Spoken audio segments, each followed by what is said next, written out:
сәлеметсіздер ме? Мен номері 110 мектеп гимназиясының математика пәнінің мұғалімі Өмірәлиева Инабат Мұратова.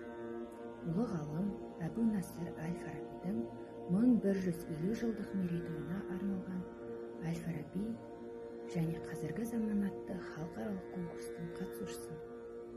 Менің таңдаған номинациям Әл-Фараби және ғылымның қалыптасуы.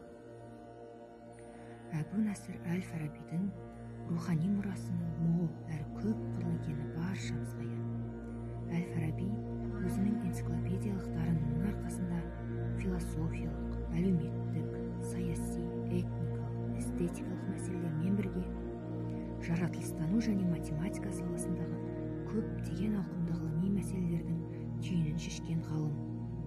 Ойшылдың өзінің ғылыми мұрасын қалдырумен бірге осындай күрделі мәселелерді шешу әлемдік ғылымның даму тарихында өзіндік бағасын алып, адамзаттың табиғат пен оның заңдылықтарын тануға деген құштарлығына зор ықпал тигізгені сөзсіз.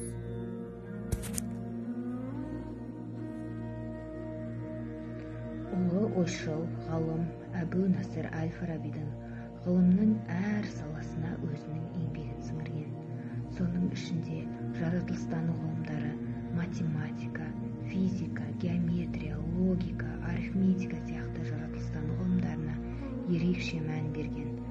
Әл-Фарабидің математикалық еңбектері ғылымдар тізбегі немесе ғылымдар классификациясы, Алмагеске қосымша кітабы, Евклидтің бастауының 1 және 5 кітабының қиын жерлеріне түсініктеме, табиғат сырын геометриялық фигуралар арқылы танытарлық рухани әдістер және де тағы да басқа математикаға тікелей және жанама қатысы бар көптеген деректер қалдырған.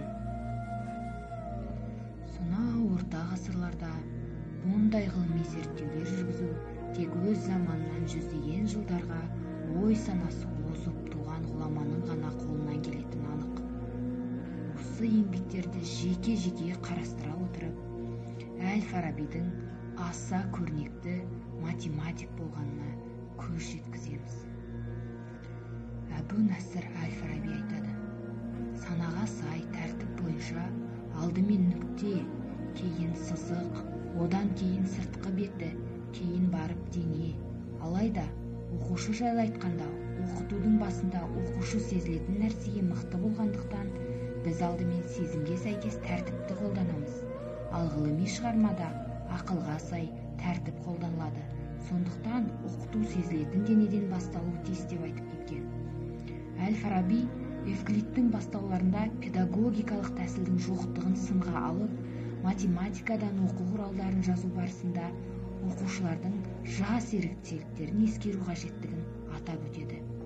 Қазіргі күнде математикадан оқу құралдарын жазу барысында міндетті түрде оқушылардың жас ерекшеліктері ескеріледі.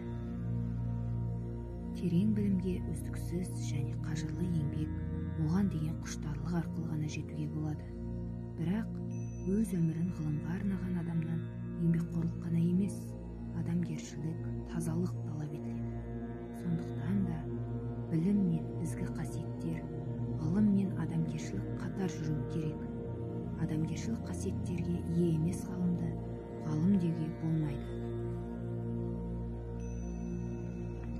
Қазақ ұлттық университетінің механика-математика факультетінің түлегі болғандықтан және қазіргі таңда номер 110 мектеп гимназиясының математика, алгебра, геометрия пәндерінің мұғалімі болғандықтан, ұлы ғалым Әбу Насыр Әл-Фарабидің жаратылыстану пәндеріне, оның ішінде алгебра, геометрия, логика, арифметика пәндеріне сіңірген еңбектерін зерттей келе, сол кездің өзінде сонау орта ғасырларда асқан дәлдікпен қазіргі кездегі нүкте, қатынас, үлес және де тригонометриялық функцияларды дәл зерттеп сипаттауына таң қалып қарадым.